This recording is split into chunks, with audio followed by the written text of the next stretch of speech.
Noite, Sérgio. Boa noite, pessoal.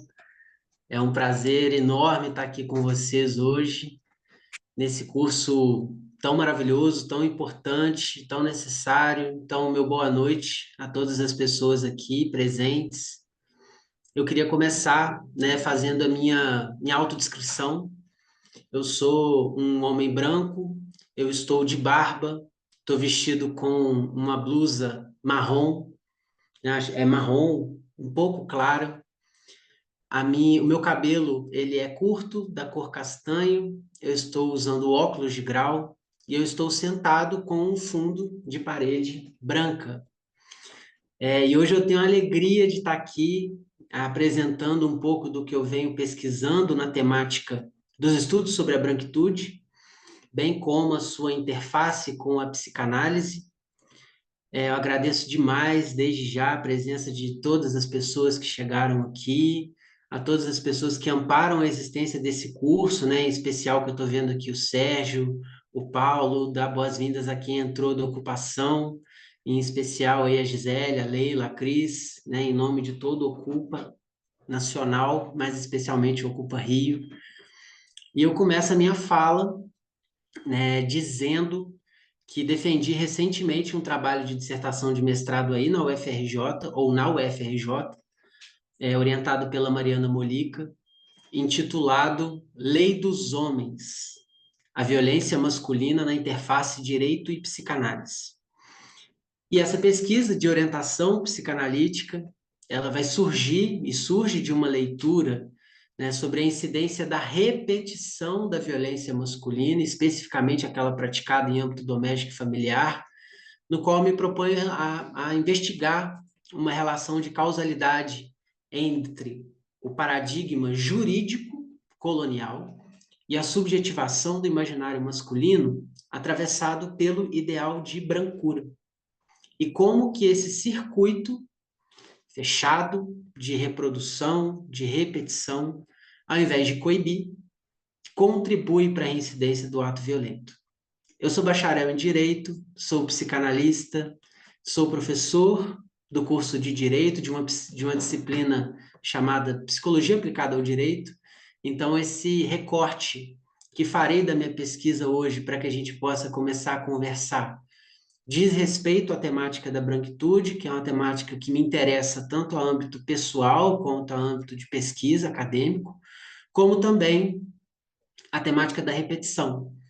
Ao final da minha fala, né, pretendo deixar um bom tempo para a gente poder conversar sobre ela, mas já separei todos os artigos que eu utilizei aqui na elaboração dessa aula, como também as referências em livro, que eu vou passar também e anotar no chat.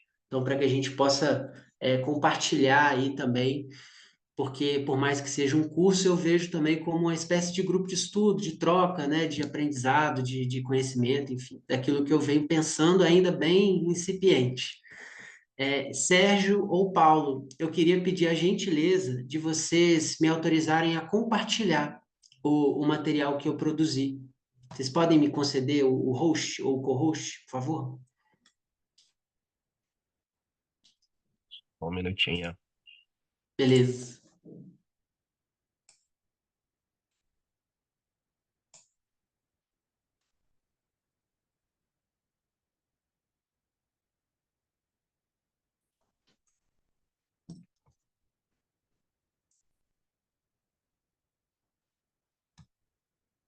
Boa. Obrigado. Então, vamos lá, que nós temos uma montanha para subir. A temática ela é densa, ela é cheia aí de encruzilhadas possíveis, e eu pedi, né, enquanto referência bibliográfica, o texto sobre a meritocracia, que eu vou abordar, utilizá-lo aí enquanto pano de fundo, mas eu preparei esse material no qual eu posso também, né, disponibilizar ao final da aula, não tem problema algum, sobre a branquitude e repetição, e eu começo, né, utilizando aí a obra do Modesto Brox, de 1895, chamada A Redenção de Kant. Eu não sei se vocês já viram essa obra antes, ou se conhecem essa obra antes, e eu vou utilizá-la para dar início a introduzir um pouco sobre a temática da branquitude, do ideal de brancura.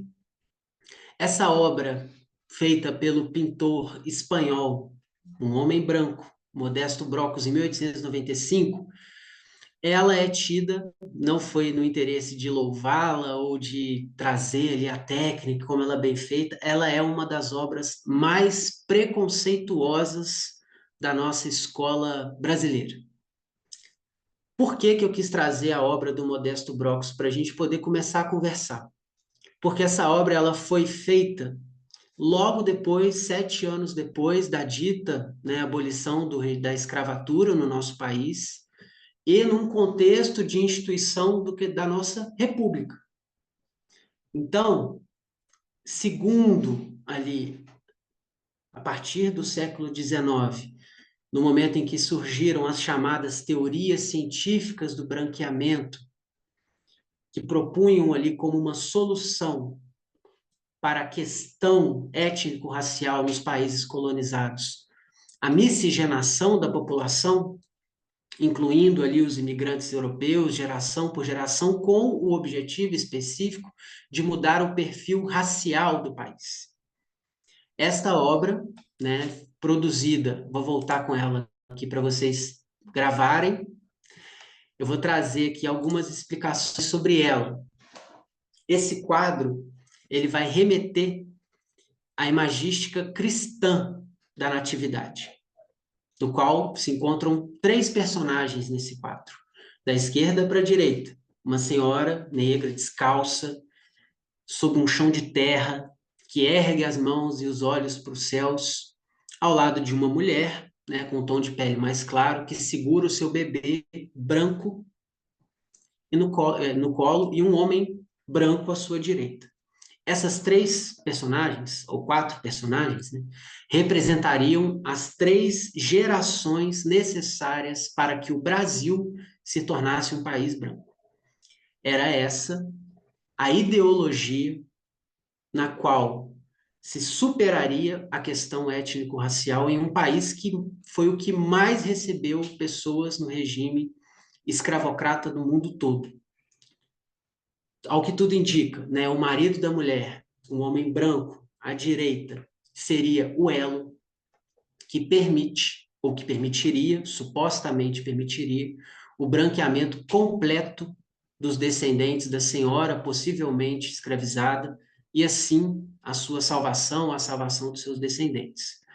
Isso remete, pessoal, essa ideia, esse quadro do Ernesto Brocos, remete ao que os pesquisadores da temática dos estudos críticos da branquitude têm chamado de branquitude ou branquidade, ou seja, as diferentes formas de percepção do mundo e a autopercepção de si que manifestam a prerrogativa de que ser branco é um privilégio, que habita e que habilita outros privilégios. E a partir daí, né, eu trago o questionamento proposto pela Lia Schuckmann e pelo Williams da Costa Mello, no artigo que eu pedi enquanto referência bibliográfica, quais são os discursos e narrativas que vão sustentar a possibilidade de que, ao mesmo tempo em que se reconheça o racismo para justificar as desvantagens que atingem aos negros e indígenas de nossa sociedade, por outro lado, não seja reconhecido que os lugares de prestígios ocupados por cada pessoa branca ou branca também esteja associado à pertença racial. O Preto Zezé, da CUFA, ele fala que o racismo brasileiro é aquele em que todo mundo diz que existe, mas ninguém assume que pratica. Em resumo, é isso, né? Como que a Lia e o Williams conseguiram, através da ideia da meritocracia e da democracia racial, sustentar esses 2 pontos, esses 2 discursos que permitem, ao mesmo tempo, justificar a desvantagem, como também não reconhecer que os lugares de prestígio que as pessoas brancas ocupam estejam associadas à pertença racial. Então, é a partir da ideia do mérito e da ideia da democracia racial que a gente sustenta a aula de hoje. Nós vamos conversar sobre a aula de hoje, mas isso não vem, né, de pouco tempo para cá. Toda a ideia, a partir da criação e do movimento colonial dos séculos 14 e 15, sustentadas na ideia de raça, permitiram que se pudesse classificar seres humanos a partir, né, da cor da pele. Como também outros discursos sem ser o científico, como também o religioso, como também o discurso jurídico, que eu vou trazer uma nota bem rápida logo após, permitiram com que esta ideia do mérito, esta ideia da superioridade, esta ideia da supremacia prevalecesse no decorrer dos séculos. Então, é a partir daí que a gente sai. E no artigo tem uma diferença muito importante que eu queria começar trazendo para vocês também, sobre a diferença entre privilégio branco e supremacia branca. A Lia e o Williams trazem que o privilégio branco ele vai ser um fruto, ele vai decorrer dos episódios de racismo cotidiano, do dia a dia, tendo-se que vantagens são construídas e concedidas sobre a égide do racismo. O privilégio branco está diretamente, então, associado à falsa ideia do mérito, de que as pessoas, ao não se enxergarem ou se racializarem enquanto pessoas brancas, adquirem, galgam ali posições, seja no nosso judiciário, seja no poder político, seja nos cargos de poder, nos cargos de decisão, nas universidades, pelo mérito, ignorando completamente ou não enxergando o viés racial no qual lhes é subjacente. E por outro lado, a supremacia branca refere-se a toda essa lógica de dominação, de hierarquização, de controle dos sistemas de poder, ocupando-se, então, né, com o objetivo, então, de moldar o mundo a partir dos interesses de pessoas brancas, administrando todos os recursos materiais, os recursos simbólicos, os recursos epistêmicos, os recursos, enfim, e apenas os distribuindo entre pessoas brancas. A ideia, pessoal, é pensar a branquitude enquanto um lugar de vantagem estrutural. Muito embora seja um lugar de vantagem estrutural, e é muito complicado quando a gente pensa essas relações de branquitude enquanto vieses de estrutura, porque a gente corre o risco de ignorar o fato de que, para que a estrutura continue se mantendo, para que a roda continue girando, precisa de pessoas para a sua agência, para que a lógica da branquitude, para que a lógica do mérito, para que a lógica da democracia racial se mantenha enquanto estrutura, se faz necessário pessoas para a sua agência. Pessoas que eu vou trazendo, né, o trem vai vindo, assim, o ponto da repetição vai chegando, que repetem em ato aquilo que não conseguem, não querem elaborar. Então, trago, né, a Cida Bento, que diz o seguinte, que a falta de reflexão sobre o papel do branco nas desigualdades raciais é uma forma de reiterar persistentemente que as desigualdades raciais no Brasil constituem um problema exclusivamente do negro. As desigualdades raciais e sociais representam um problema para o negro. É um problema dos brancos. A ideia, a categoria de raça que também aprisiona sem qualquer ilusão de simetria os corpos brancos foi algo criado por nós.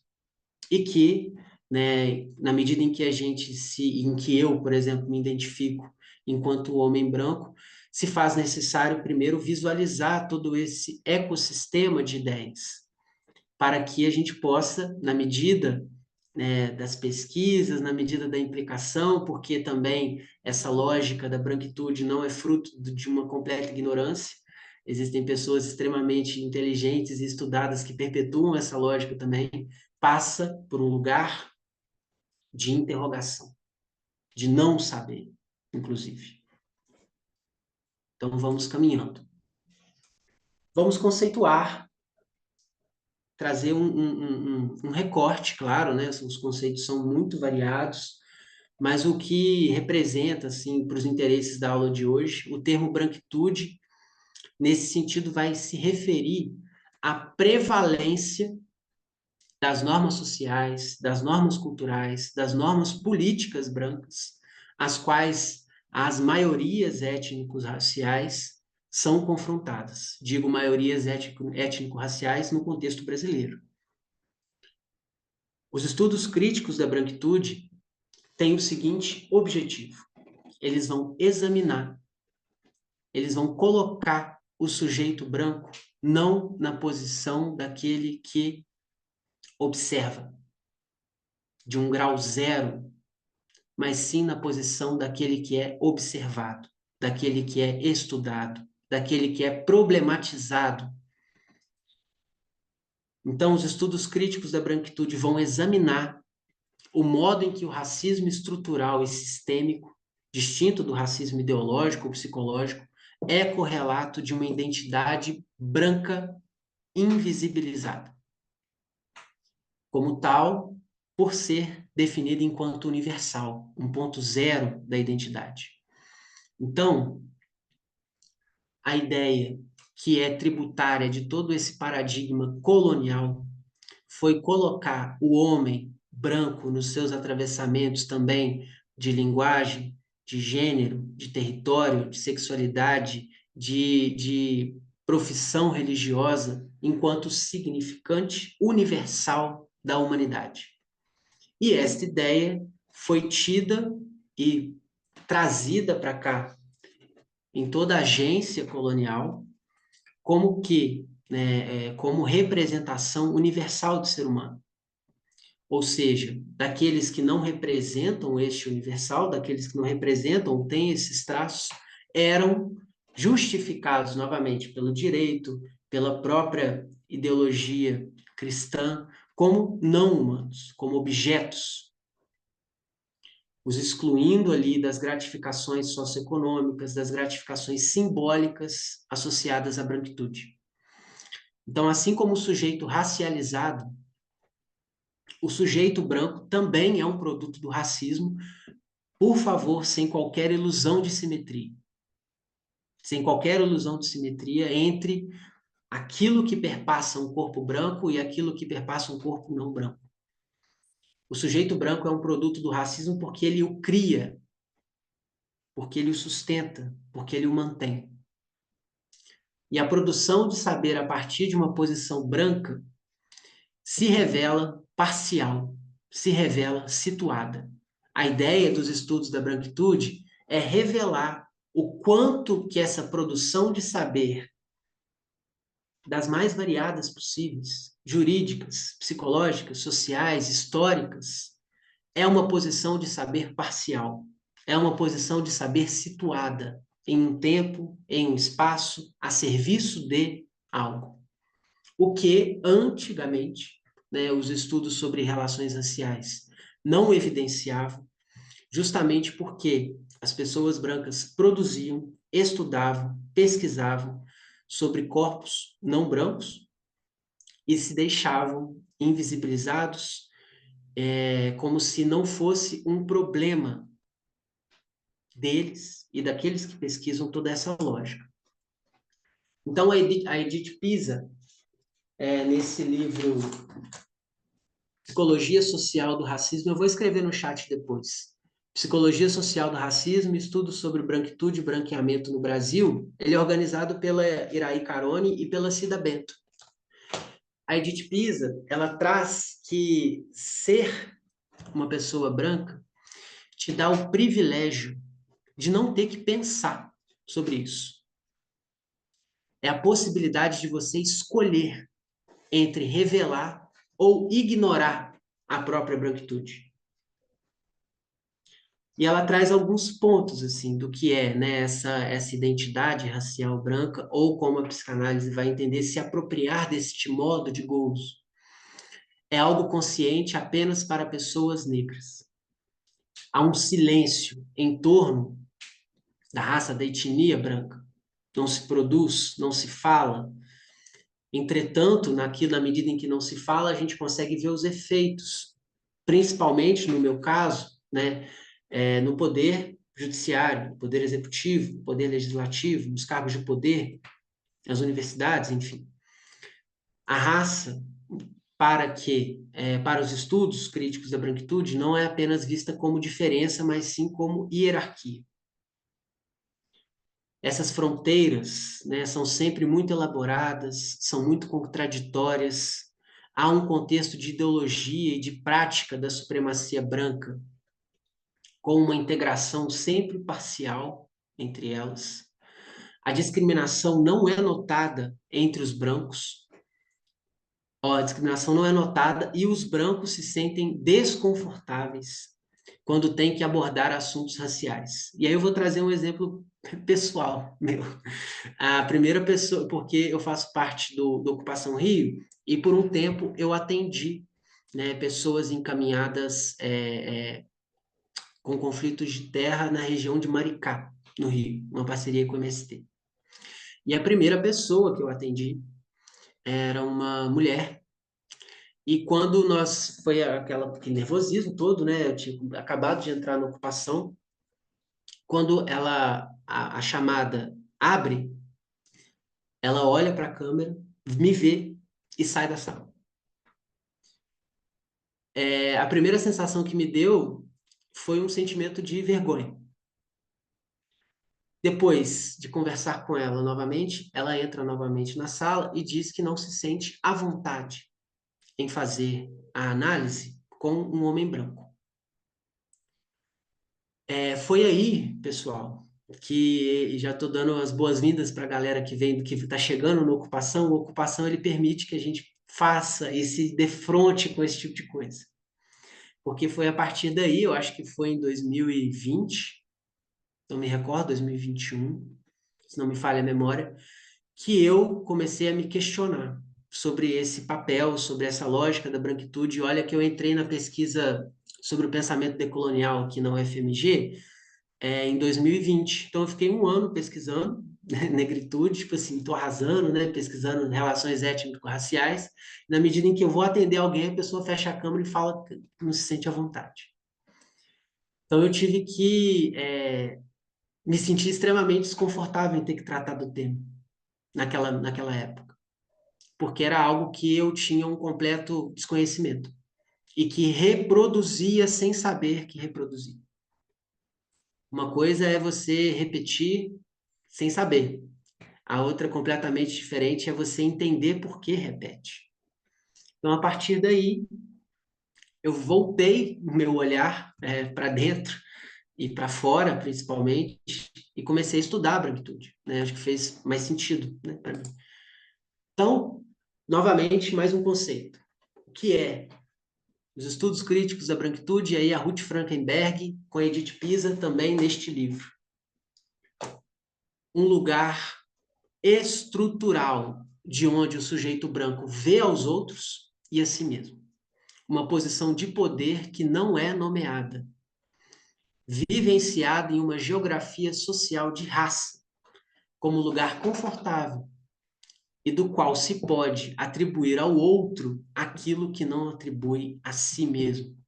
O desconforto, a pesquisa, a observação, a interrogação, a indagação, a dúvida, foram coisas que me perpassaram. Então, sair deste lugar de conforto, a Robin DiAngelo, que também é outra teórica dos estudos sobre a branquitude, diz que é um lugar de não se isentar. Mas para que a gente não se isente, aí, né, primeiro passa por um lugar de se localizar. Eu acredito que eu não estou aqui hoje dando uma aula sobre branquitude à toa, né? Não estaria aqui dando qualquer outra temática que não fosse essa. Então, um lugar confortável e do qual se pode atribuir ao outro aquilo que não atribui a si mesmo. E para isso, adentrando aí um pouco mais na temática da psicanálise, eu venho trazer um recorte da Lélia Gonzalez, que traz aí a temática do racismo brasileiro, ou do racismo por denegação. Por quê? Ela diz que, para um bom entendimento das artimanhas do racismo, que ela caracteriza acima, o racismo por denegação, vale a pena recordar a categoria freudiana de denegação, a Verneinung, processo pelo qual o indivíduo, embora formulando um dos seus desejos, pensamentos ou sentimentos, até aí recalcado, continua a defender-se dele, negando que lhe pertença.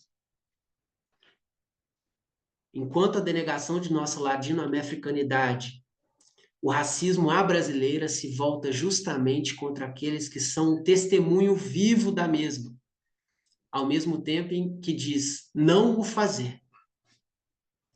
O racismo no Brasil é aquele que todo mundo diz que existe, mas ninguém admite que pratica. Volto aí com o Preto Zezé.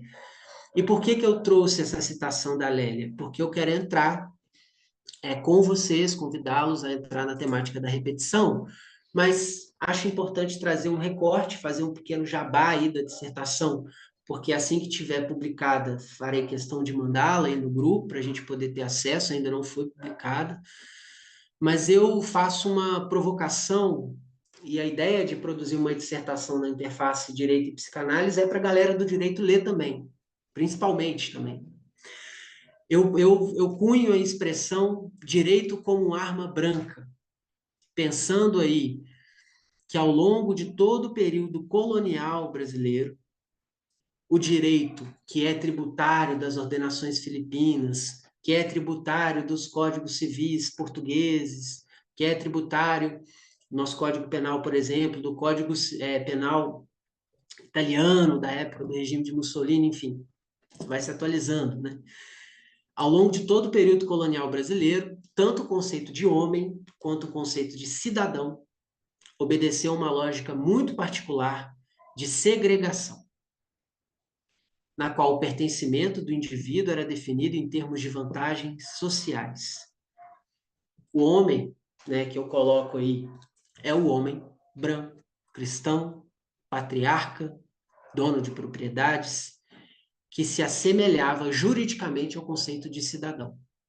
Eu proponho na dissertação que o nosso direito brasileiro possui marcas de nascença que precisam ser evidenciadas para que a gente possa entender o mito da democracia racial, por exemplo. A ideia de meritocracia, por exemplo. Aquilo que, a partir da regulamentação autoritária do nosso poder, né, legislativo, permitiu com que as mulheres, por exemplo, fossem tratadas como bens semoventes pelos maridos. A negação e a proibição do acesso ao voto, ao trabalho. E falo isso porque a minha pesquisa também tem esse recorte de gênero, mas inicio pela categoria de raça, porque é essa categoria que nos constitui enquanto nação. O direito, no âmbito do projeto moderno e colonial de justiça, não foi capaz de universalizar a igualdade no Brasil, pelo fato de que a conformação do cidadão universal impôs uma estrutura de exclusão que afeta povos indígenas, mulheres, negras e pessoas que foram escravizadas ou que estão em regime equiparado à escravização hoje em dia. A ideia foi pensar que o Estado brasileiro e que o direito brasileiro não assistiu inerte a toda essa lógica de expropriação. Pelo contrário, foi ele, a partir da regulamentação autoritária, que permitiu isso.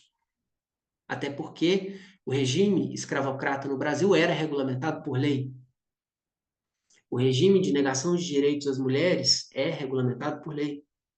Enfim, achei importante trazer isso porque, ao final, eu vou abrir com uma questão acerca da reprodução em psicanálise. Mas vamos lá.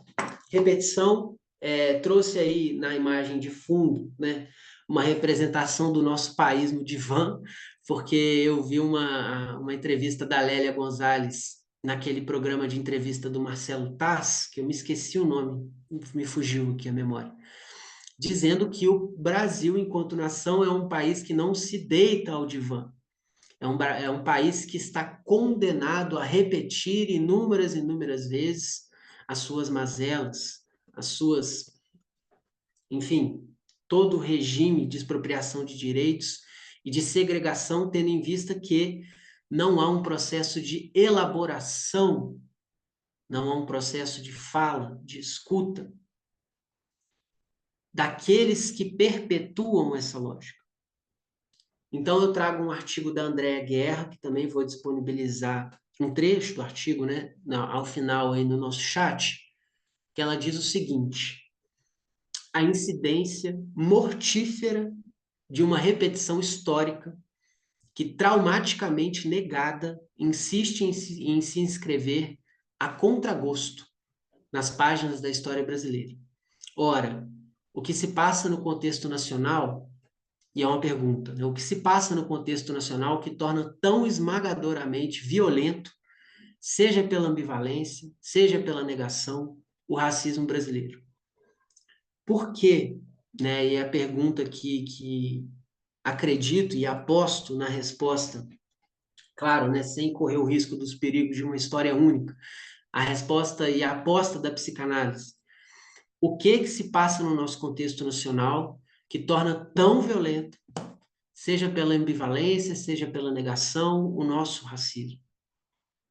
Tão naturalizado, tão denegado, tão nas entrelinhas.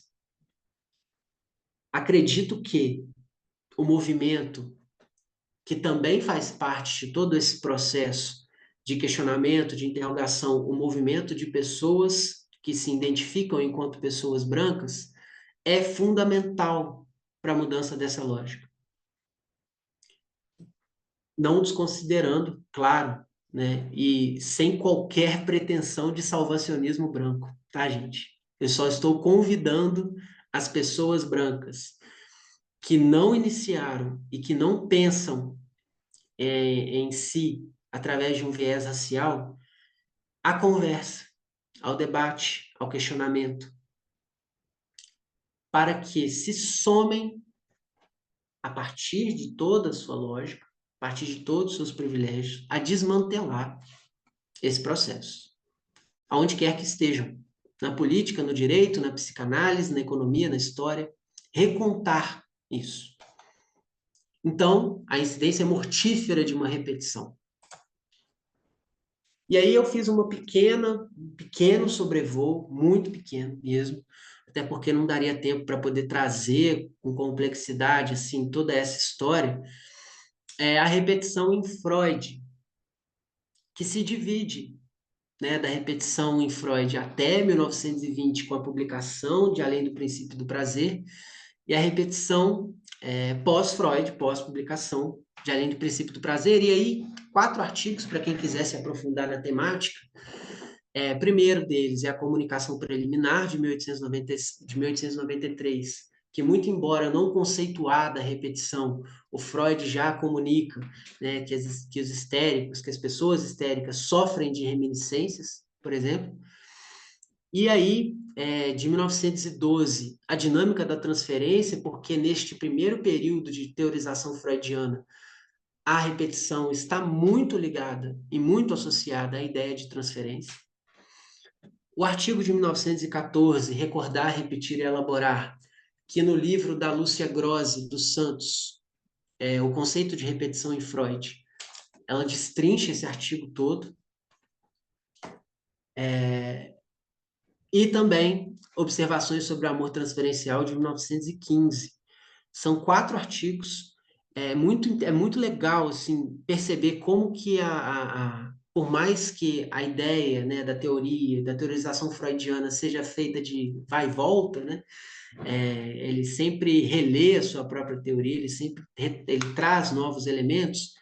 É muito interessante quando a gente, primeiro, contextualiza o momento histórico no qual Freud estava vivendo ao escrever o artigo, como também entender que é um percurso que o Freud faz, né? A sua saída, assim, o seu rompimento com os estudos da medicina, por exemplo, e a partir de 1913, 14, começa a escrever os artigos sobre a metapsicologia, tentando ali conceituar e elaborar mesmo uma teoria da psicanálise, por exemplo.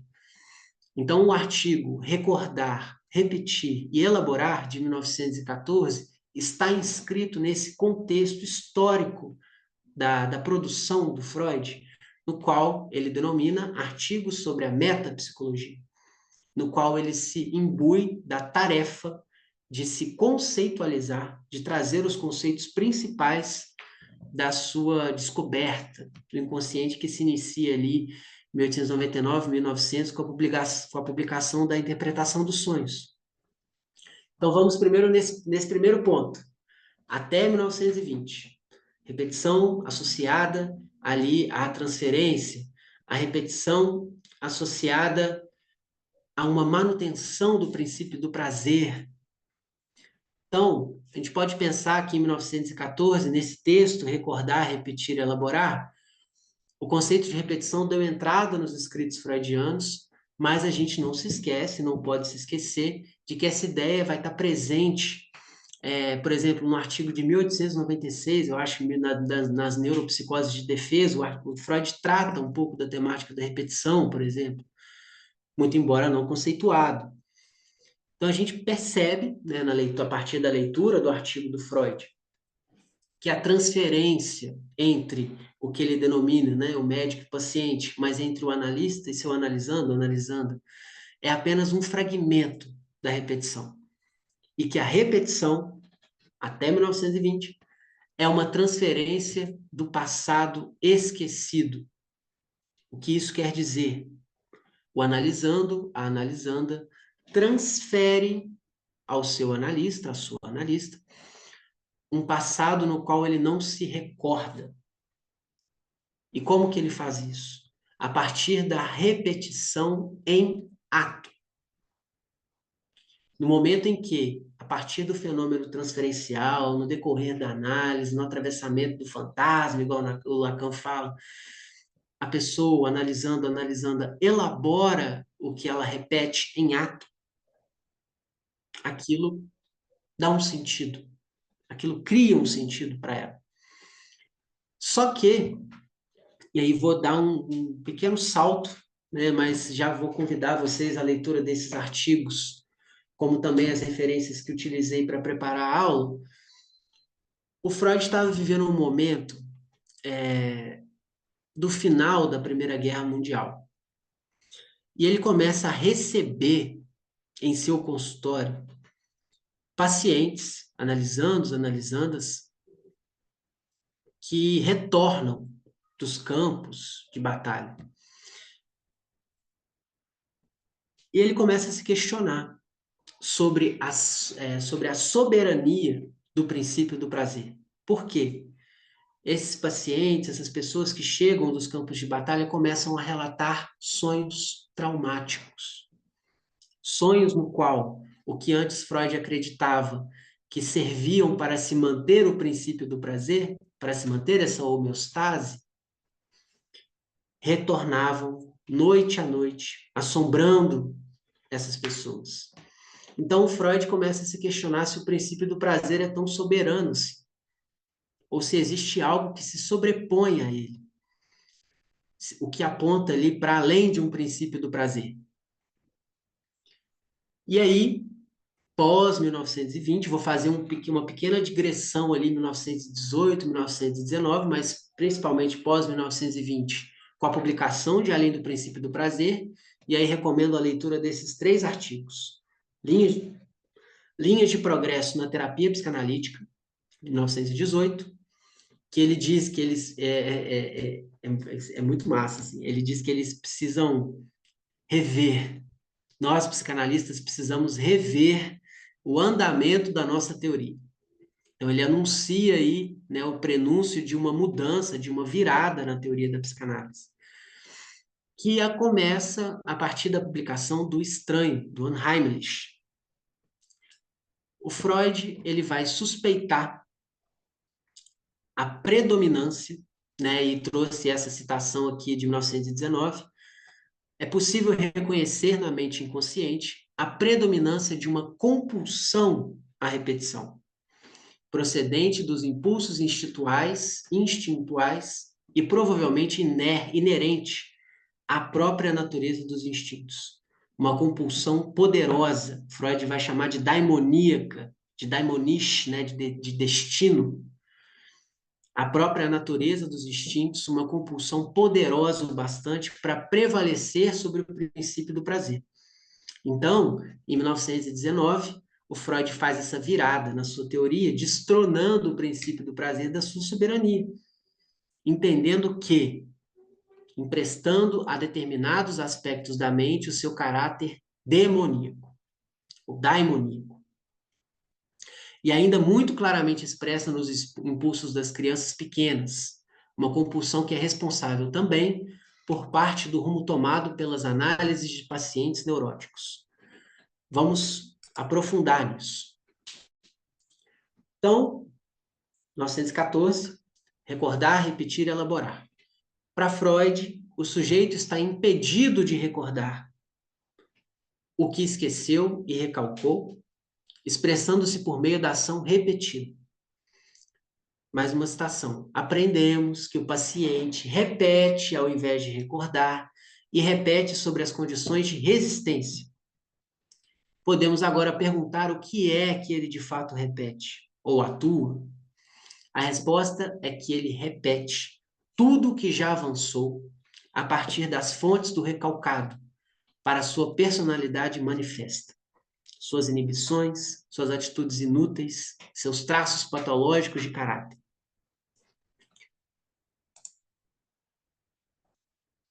E pós 1920, é toda essa história que eu introduzi, né, novamente pela via da clínica, com seus pacientes neuróticos de guerra, que relatam seus sonhos traumáticos, como também nos fenômenos transferenciais dos neuróticos que ele tem em análise, nos jogos infantis, né, com toda aquela análise que ele faz do jogo, do carretel, do Fordá, do seu próprio neto, ele tinha ali na época 1 ano e 6 meses, e que jogava um carretel, né, e ao jogar ele enunciava a palavra for, né, e quando o carretel retornava, ele dizia dá. Para entender, né, como que esse bebê, essa criança, elaboraria, né, de forma com a prevalência do que ele já entendia enquanto pulsão de morte, a ausência da representação materna, por exemplo. Então, a compulsão à repetição, também, isso, além do princípio do prazer, página 34. A compulsão à repetição também rememora do passado, experiências que não incluem possibilidade alguma de prazer e que nunca, mesmo a longo tempo, trouxeram satisfação, mesmo para impulsos instintuais que desde então foram reprimidos. Então, os fenômenos da repetição na transferência, a análise que ele faz do jogo do Fordá, a análise que ele faz dos neuróticos de guerra, em todo um contexto de pós-guerra, pós-Primeira Guerra Mundial, levam a... Tem um livro muito legal também para quem curte história, foi recém-lançado, das cartas que o Freud escreve aos filhos. É um calhamaço desse tamanho, e em uma dessas cartas que o Freud escreve aos filhos na época, né, do lançamento, acredito eu, em 1900... Ah, tá. Estou perguntando se vai ter lista de presença aqui, pessoal. No lançamento do Além do Princípio do Prazer, é uma carta que ele conta aos filhos uma análise que ele faz de um sonho traumático que lhe é relatado na clínica. Então, a partir da comunicação que ele faz com os próprios filhos, ele já anuncia a necessidade de uma revisão da sua teoria. Então, ele percebe que tem algo ali, tem algo no psiquismo que não se submete à ligação, que não está sobre a predominância do princípio do prazer, e sim está além. Não se fixa nas representações, não se fixa na rede de significantes, igual o Lacan vai trazer depois.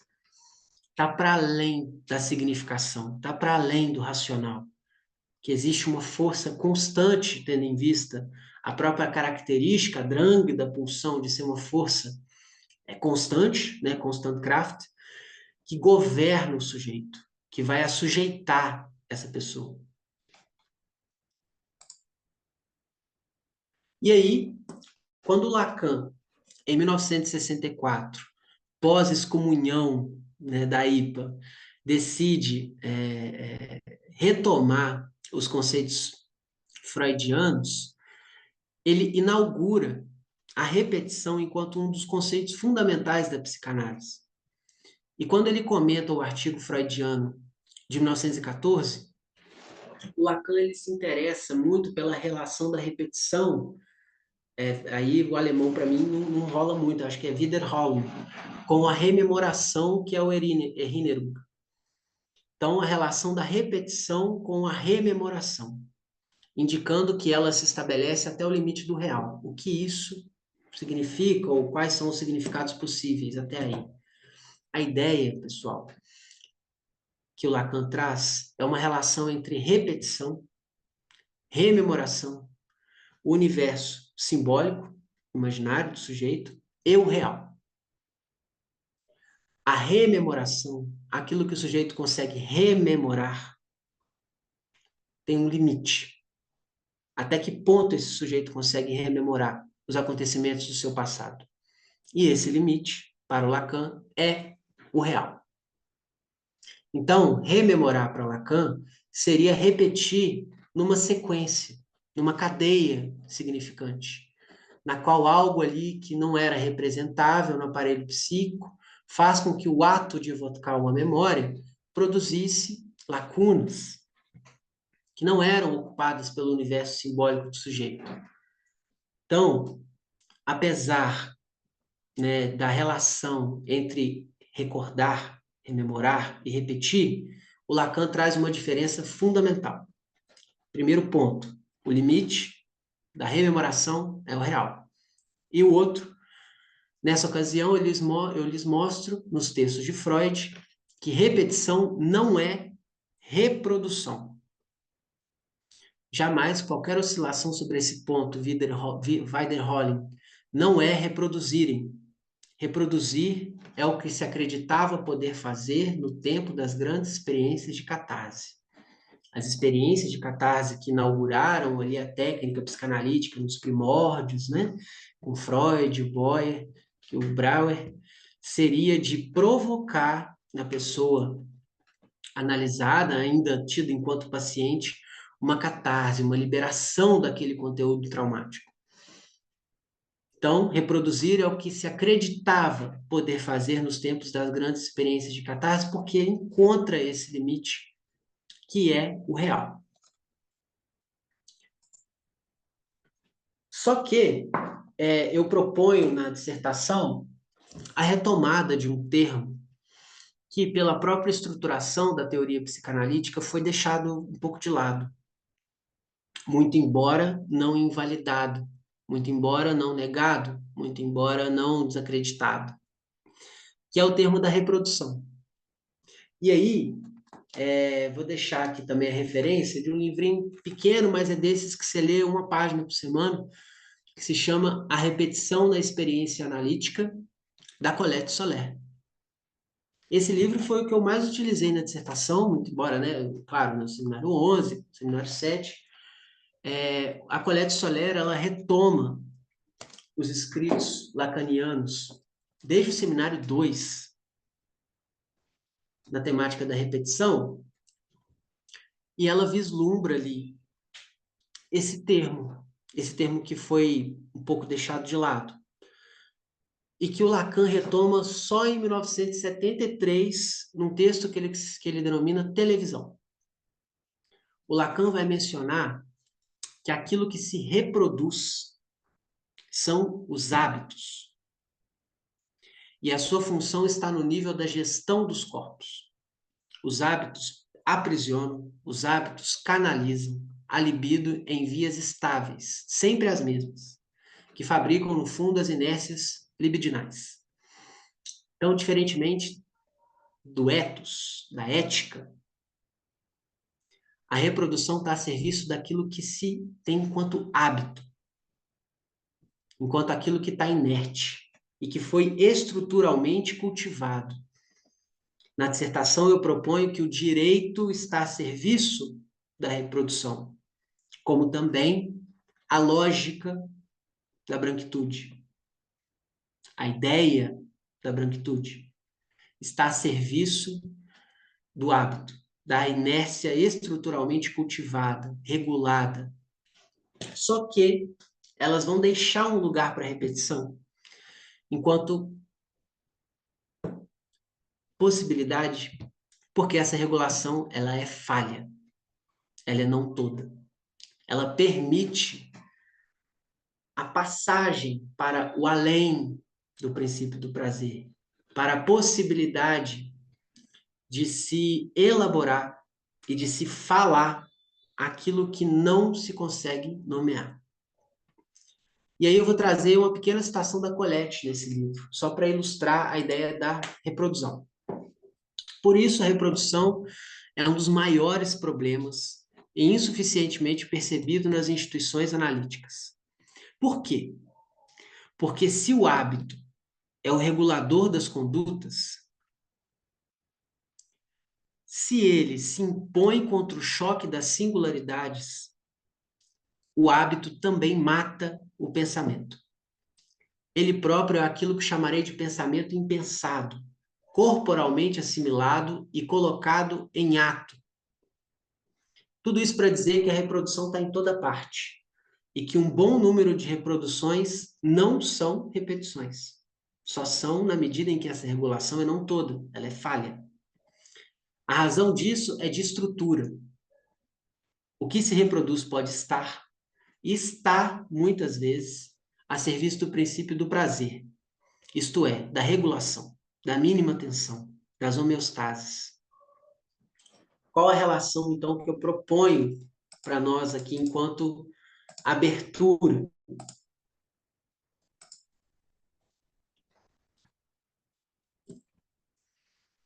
Nós temos, né, enquanto um país marcado por um processo secular de colonização, a institucionalização ou a instituição de ideias que canalizaram essa libido em vias estáveis,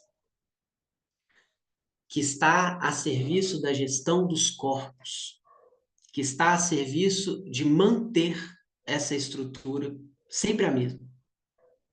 A ideia do mérito, a ideia da democracia racial, a ideia de que, muito embora previsto no nosso texto constitucional, enquanto um direito fundamental, somos todos iguais perante a lei, independentemente de raça, credo, religião, enfim.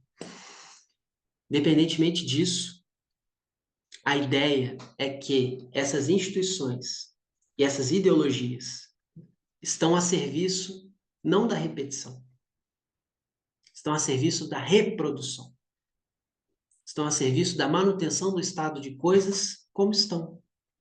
Só que, né, e é a aposta que eu faço, a partir da ética da psicanálise, que passa principalmente por um processo de racialização dos analistas, principalmente dos analistas brancos, permite com que não se reforce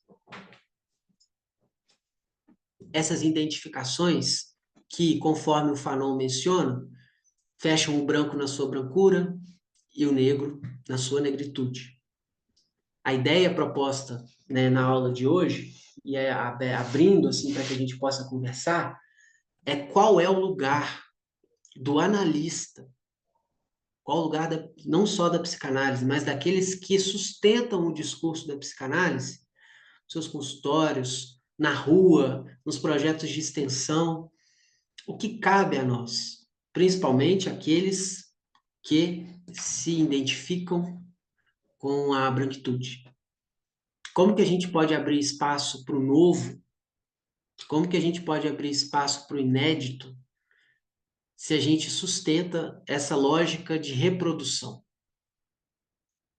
Então, né, vou falar de mim melhor. A ideia de estar na ocupação foi um ganho para mim.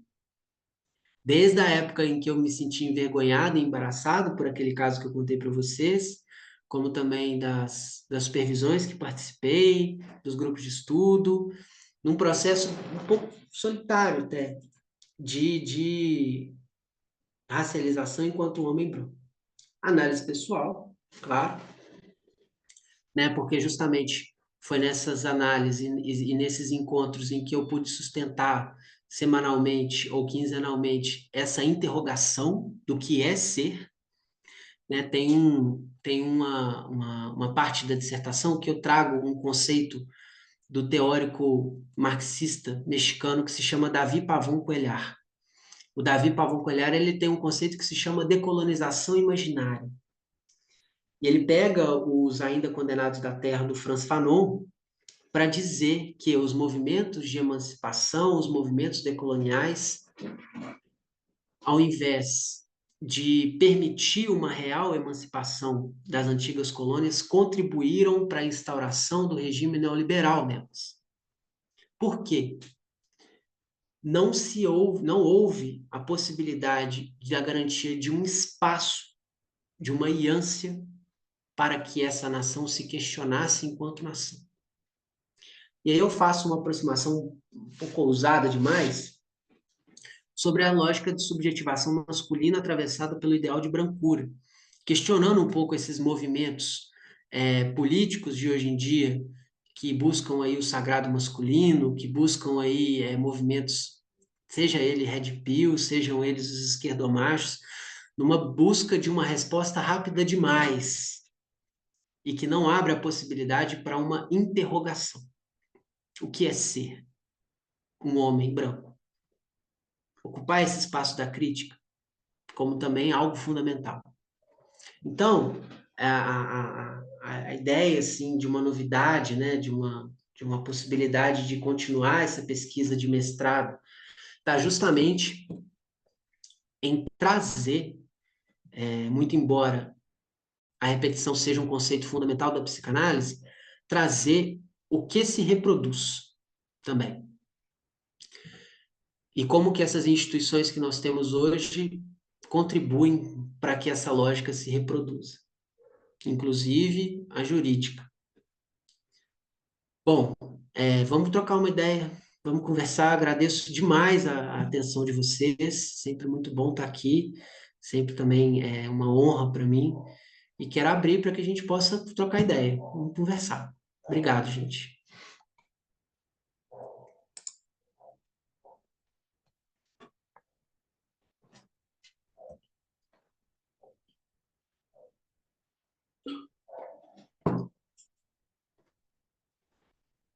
Tá mudo. Nós que agradecemos, Ian, por sua contribuição aqui no nosso curso, que muito nos enriqueceu com o que foi falado, e nós queremos abrir essa oportunidade para as perguntas, ou direto aqui, ou no chat. Eu não tô Está achando o chat. aberta a oportunidade. Olha o chat aqui. Gente, eu vou já, enquanto eu ouço vocês, só vou arrastar aqui os artigos e vou escrevendo aqui as referências também.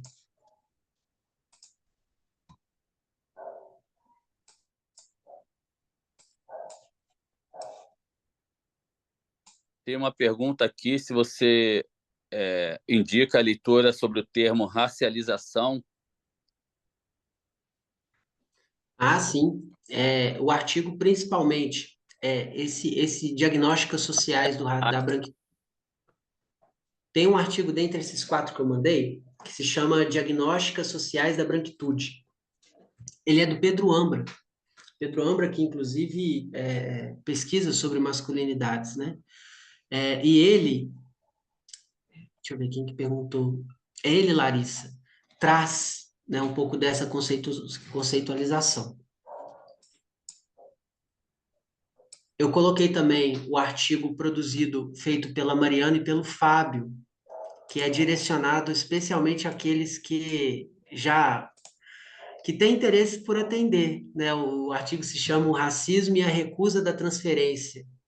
Esse artigo para mim foi muito importante, sabe? Foi muito bom ler, né? Como que as relações raciais comparecem aí nos fenômenos transferenciais, sabe? E como que a transferência também pode ser tanto o motor quanto aquilo que engastalha o tratamento, né? Ao mesmo tempo interrompe a associação livre. Foi um artigo muito importante para mim. Eu vou anotar aqui a repetição na experiência analítica, Colette Soler,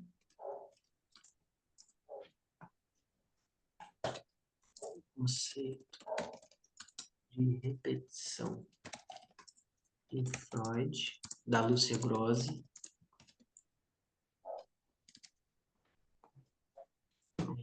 psicologia social do racismo, Ida Bento. Estou anotando as referências aqui que eu usei para montar a aula de hoje. Branquitude, diálogo sobre racismo e antirracismo, da Lia Schuckman.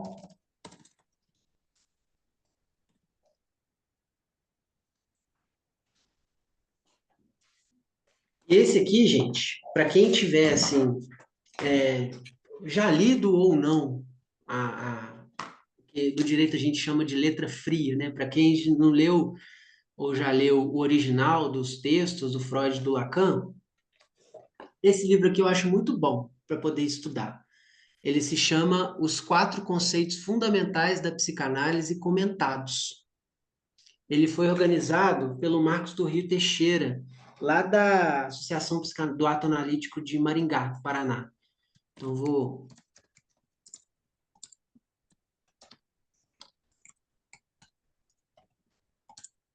Marcos do Rio Teixeira. Pronto. Essas foram as referências que me embasei para a aula de hoje, esses 4 artigos e uma pincelada desses livros aí. Ah, tá. O da PISA de 98 está dentro desse livrinho aqui. Deixa eu pegar ele aqui, o nome do artigo.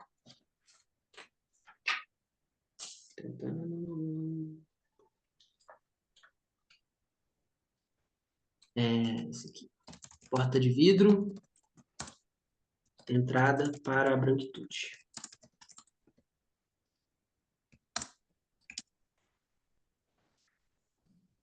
Está dentro desse livro aqui. Psicologia Social do Racismo. Para quem é das antigas da ocupação, o Gilberto que me indicou esse livro. Grande Gilberto. Salve.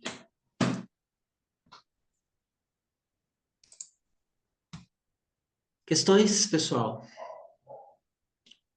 Comentários? Rod, a palavra é sua. Se tem alguma pergunta, a oportunidade está aberta.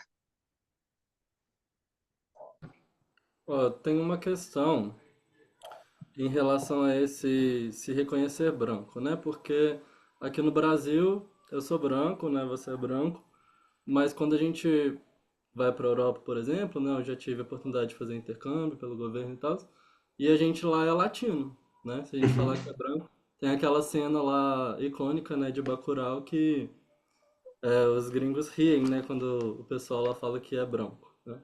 Fala, vocês não são como a gente. Como é que você enxerga essa questão, assim, nessa construção desse reconhecimento, né?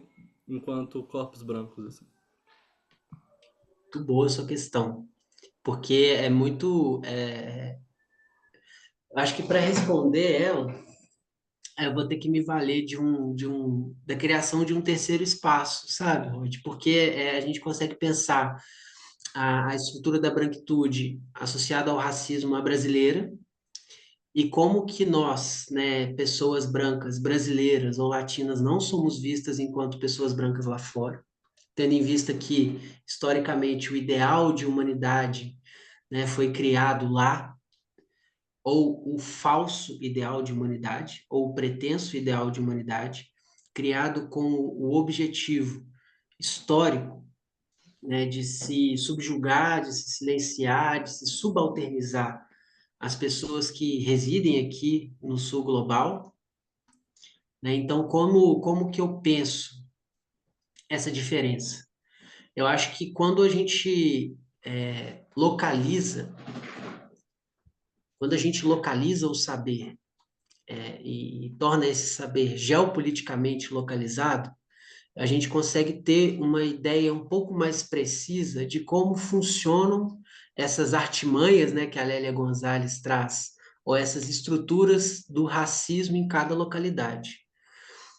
Quando você foi contando essa história, eu me lembrei do Bacurau também, né, de como que nós não somos vistos, né, enquanto categoria de branco, em locais onde o movimento e a agenda colonial se deu início, inclusive. Eu acho que, primeiro, então, né, resumindo, um saber localizado. Quando a gente localiza o nosso saber e traz esse saber num contexto geopolítico, a gente tem uma ideia mais precisa da onde se fala, sobre o que se fala e também o que as pessoas escutam da gente. Porque se, por exemplo, eu concordo com você, que quando a gente chega em países, né, do norte global, nós não somos vistos enquanto brasileiros, nós somos latinos. Porque, geopoliticamente, o saber produzido naquela localidade nos enxerga enquanto tal. Agora, né, se nós, e aí rodarmos aqui a América Latina, acredito que essa ideia de um recorte da branquitude seja um pouco mais evidenciado.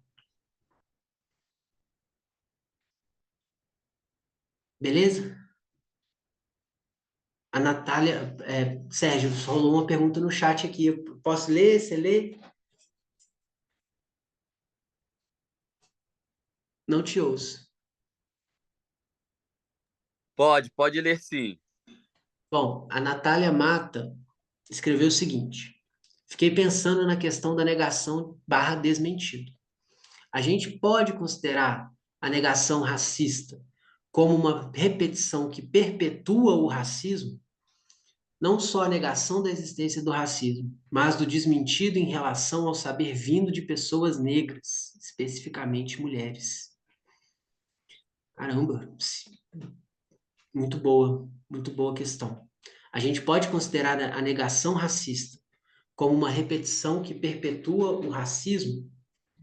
Olha, eu acho que eu consigo te responder essa pergunta, Natália, já tendo começado assim o início ainda de localização do meu saber. Eu vou te responder do local de onde eu falo, né? E do local de onde eu venho pesquisando, inclusive. Sim, eu creio que sim. Né? A negação racista como uma repetição que perpetua o racismo. Mas não só aquilo que se repete com o objetivo, não sei se só uma repetição, acho que era isso que eu queria dizer. Não sei se só uma repetição, porque a repetição, ela tem como objetivo, né, e aí a partir de uma leitura feita por Lacan, principalmente, a partir de 1964, a repetição tem como objetivo o encontro com o novo, com o que ele denomina enquanto tique. Então, eu colocaria um caldo aí. Ah, tá. Ih, rapaz, é Mariana. A repetição. A orientadora lascou, gente. A, a, eu colocaria um caldo aí da reprodução também, sabe, Natália? Da reprodução enquanto algo que perpetua o racismo, enquanto estrutura que impede, por exemplo, a possibilidade de se assumir esse saber enquanto uma verdade, enquanto um dogma, não enquanto uma doxa, né, uma mera opinião. da entrada desse saber na universidade, por exemplo, como o Ocupação vem fazendo, rompendo com essa lógica de reprodução e buscando ali, partir das transmissões, a partir dos atendimentos que a ocupação se propõe a fazer, encontrar o que há de novo, de fato, que é a legitimação desse saber. Porque não diz respeito apenas a dar a voz, né, a emprestar a voz. A ideia que a gente se propõe a fazer enquanto pessoa branca que estuda branquitude é treinar um pouco o ouvido, a se implicar a uma causa, por exemplo, ou a um movimento que lhe diz respeito. Não só enquanto sujeito racializado, novamente, sem qualquer ilusão de simetria, mas como partícipe desse processo, enquanto pessoa que movimenta essa roda. Então, o saber vindo de pessoas negras, especificamente mulheres, encontra essa dificuldade de se ter o seu trecho, né, no que o Lacan chama ali de vias estáveis. Acredito por conta de todo esse movimento de reprodução que mencionei há um pouco tempo atrás. Mariana. Acho que a Débora levantou a mão primeiro, Mariana.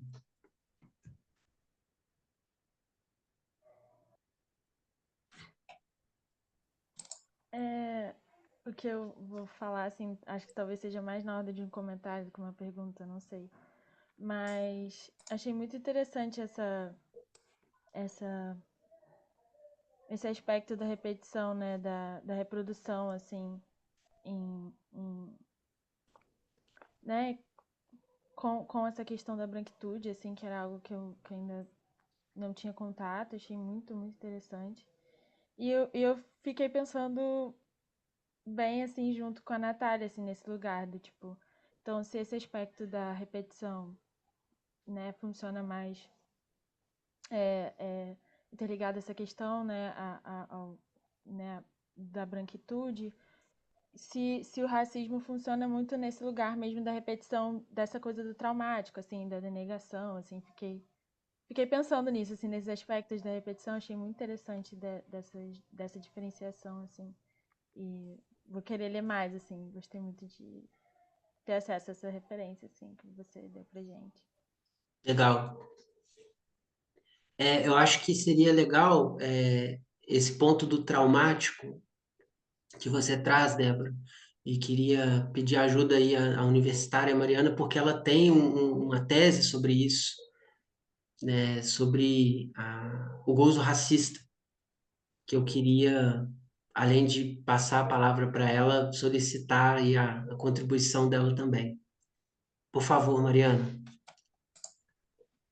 Ian, olha só, Opa. quem tá com a conta da Mariana sou eu. Paulo, bom, para quem não me conhece, porque é ela que é a host da chamada. Ah, Enfim, sim.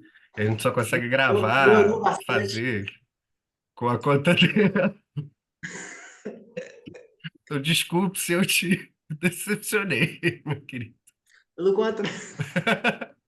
Mas, assim, aproveitando que eu tomei a palavra, Ah, queria te elogiar, assim, demais, assim, pela sua transmissão, pela sua explicação e exploração dos conceitos, cara, tava na sua defesa do mestrado, foi maravilhoso, importantíssimo, né, tocar nesses temas. O que eu falei que eu queria fazer o comentário, né, era em cima, e acho que também, né, comentar um pouco da pergunta do Rod, é, um pouco, né, quando ele falou assim, eu fiquei me perguntando, quando vocês falaram, eu fiquei me perguntando, né, o quanto que o reconhecimento só se dá a partir do outro, né?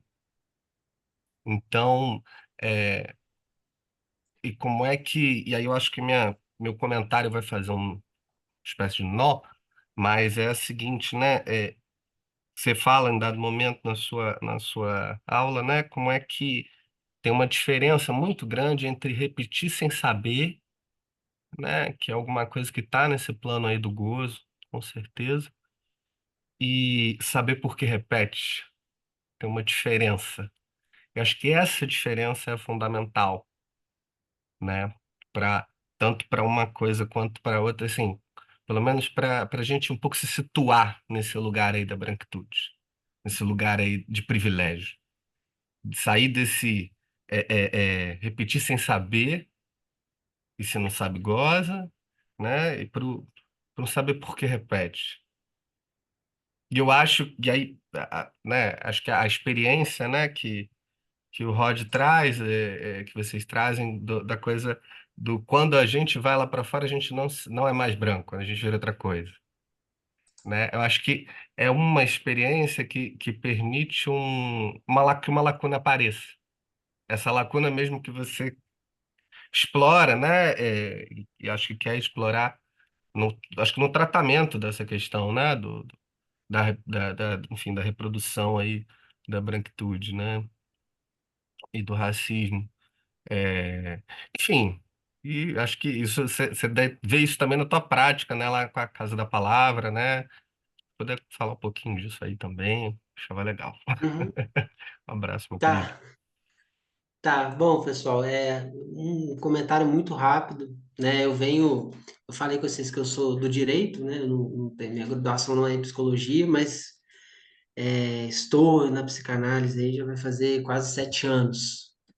Hoje já, enfim, não consegui sustentar esses dois discursos jurídico e psicanalítico, então eu já não advogo mais. Mas tenho um negócio social aqui em Belo Horizonte chamado Casa da Palavra, que foi resultado de um processo, né, no qual eu advogava aqui em Belo Horizonte na área das famílias e da violência contra a mulher, só que diante, né, de todo esse processo, que inclusive dedico também à ocupação, eu voltei minhas intervenções, meus olhares para os autores das violências.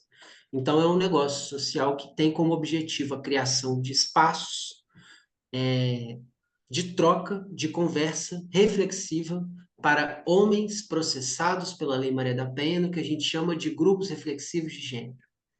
Então, nós formamos, capacitamos, supervisionamos metodologicamente todos esses espaços, em já são 6 municípios aqui em Minas Gerais que estão formados pela casa, né? Amanhã, por exemplo, eu estou em Governador Valadares. Para quem não conhece, é longe para Dedéu, mas é formando mais um município. Mas além desses espaços, né? Enfim, da política pública, falando em política pública, por favor, Elizabeth Andanto, as clínicas públicas de Freud. Livraço, livraço.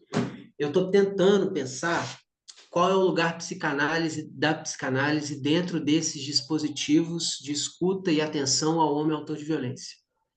Pensando que o analista que está ali presente, sustentando aquela escuta, ele carrega uma função, né, que não é de reeducar, que não é de ressocializar, que não é de recuperar, igual os dispositivos legais pedem. Então, eu venho pesquisando, intervindo um pouco na temática das conversações com o objetivo de se criar um dispositivo clínico psicanalítico adequado para isso. E aí, só para finalizar, nós finalizamos agora, essa semana passada, um projeto com os times de base aqui de Belo Horizonte. Então, nós fomos no América, fomos no Cruzeiro, fomos no Galo, no Atlético Mineiro, né? E eu consegui coletar a partir das conversações, e aí foi super interessante, porque eu utilizei a metodologia psicanaliticamente adequada, né? Como que é possível criar um dispositivo que se atente aí à subjetividade, tanto da época quanto dos atravessamentos específicos de um clube de futebol, enfim, né? Toda essa lógica aí, horrível, tenebrosa. Nunca mais xingo um jogador de futebol na minha vida, porque é puxado demais.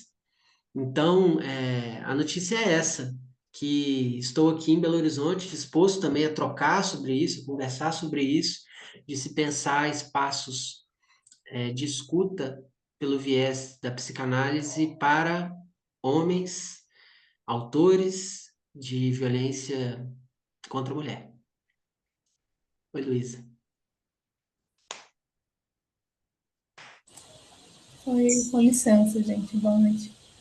Eu queria agradecer a exposição, a transmissão, foi muito enriquecedora.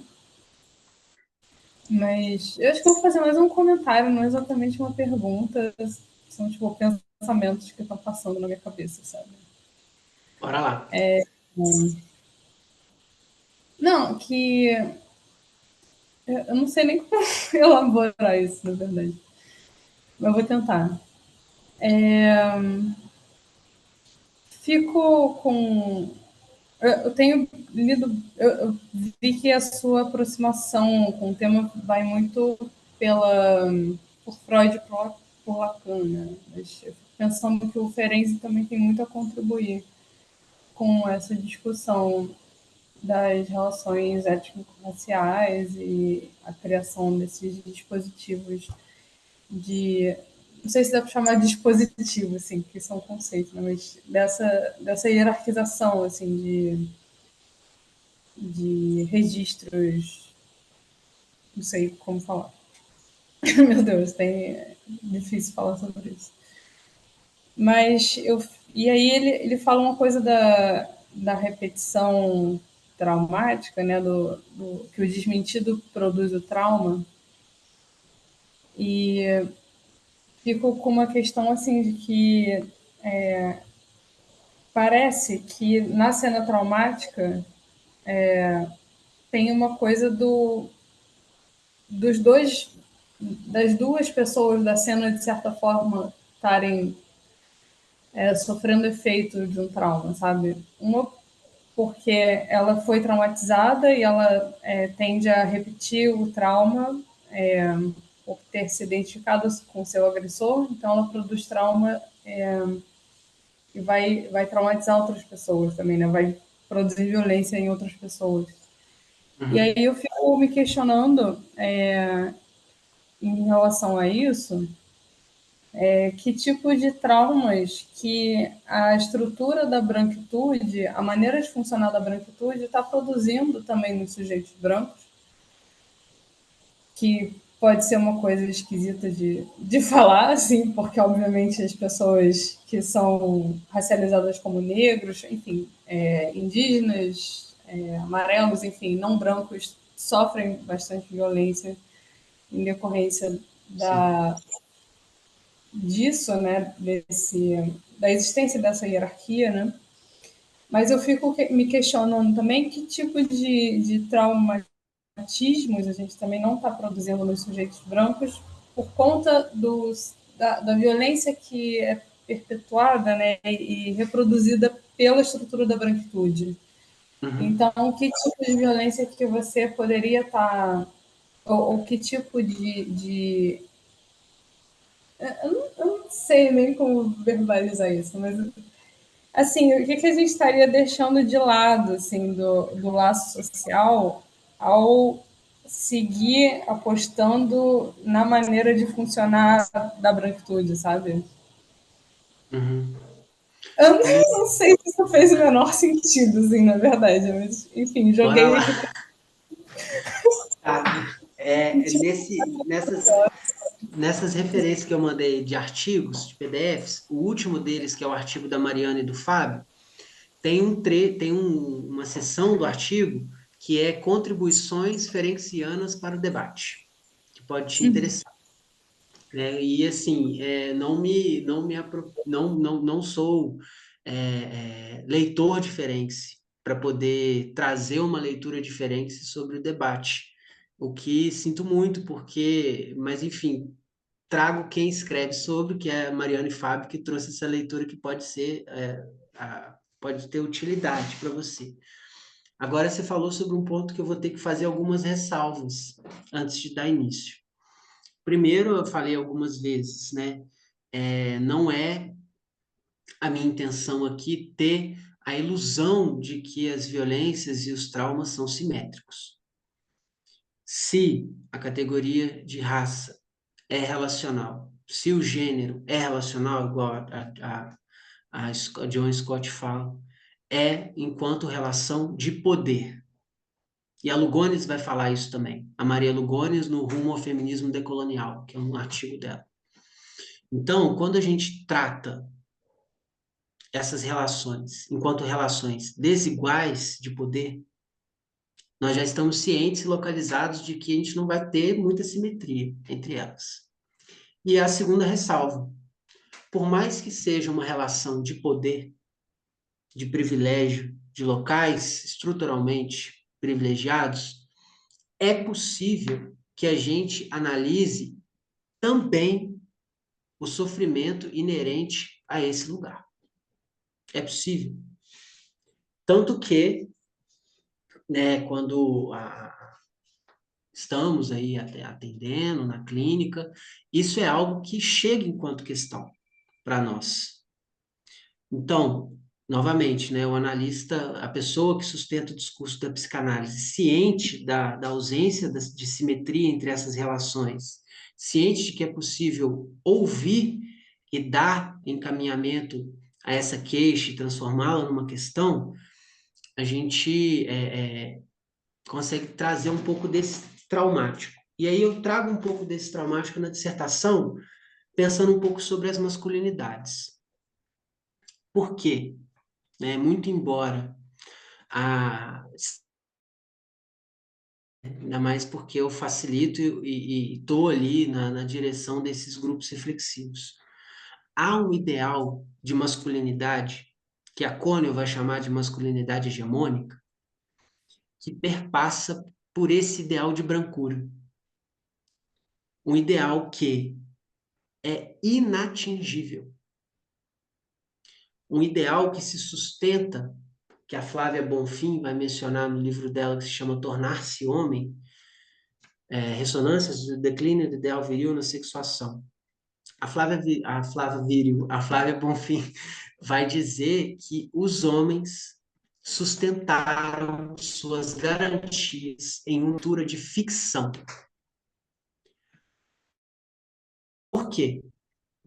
Através de um mito no qual lhe foram concedidas procurações dos seus antepassados, de que existe uma virilidade supostamente perdida e que essa virilidade vai passar por um ideal branco de sucesso, de mérito, de conquista, de poder. Esse ideal, socialmente compartilhado, com a influência da mídia, do direito, dos discursos, enfim, faz com que os homens se suicidem mais, se matem mais, se agridam mais, batam mais de carro, brigam nos estádios, enfim. Novamente, a gente consegue analisar esse sofrimento, esse trauma, trazido, né, incutido aí pelo ideal de brancura, sem deixar de considerar a profunda cumplicidade dos homens em sustentar esse ideal. Muito embora sejam eles, né, que mais se beneficiem, são os que mais morrem. Agora, a pergunta que fica é: quem é que morre? Quem é que vai preso? Por quê? A ideia de se criar um dispositivo para coibir a violência contra a mulher, ou também, né, um dispositivo legal, estou falando, um dispositivo jurídico, para se combater o racismo, é a criação de um dispositivo que está permeado por toda essa estrutura de seletividade penal, por exemplo. Então, e aí eu dei uma viajada aqui, desculpa, Luiz, vou voltar. A questão do trauma, né? Como dar, né, tratativa ou como escutar esse trauma relacionado à branquitude de pessoas que são brancas. Bom, eu vou dizer o que eu proponho nesses grupos, né, de como que é importante para que principalmente esses homens, né, que é o que eu venho trabalhando, possam ser capazes de sustentar uma questão. Não é trazer uma resposta rápida, não é trazer ali um significante que vai preencher aquele espaço do que é ser homem, e sim fazer com que ele volte aos encontros, sustentando essa questão do que é ser homem para ele. E se vale a pena para esse homem sustentar esse ideal de masculinidade viril, branca, patriarcal, violenta, sanguinolenta, assassina, enfim. Então, acredito que sobrevoei assim, a sua pergunta. Não sei se eu consegui respondê-la mas foi a partir do lugar, assim, onde eu estou agora, situado. Beleza? Gente, eu tenho que comunicar que nós estamos chegando ao finalzinho. Vamos. E até me antecipar para convidar para que na próxima semana, na próxima aula, no dia 15 agora de julho, nós estaremos também recebendo aqui, ministrando para nós a aula, a Ana Paula e o Kleber Rocha, também duas pessoas excelentes que vão estar aí trazendo assuntos assim muito importantes para nós.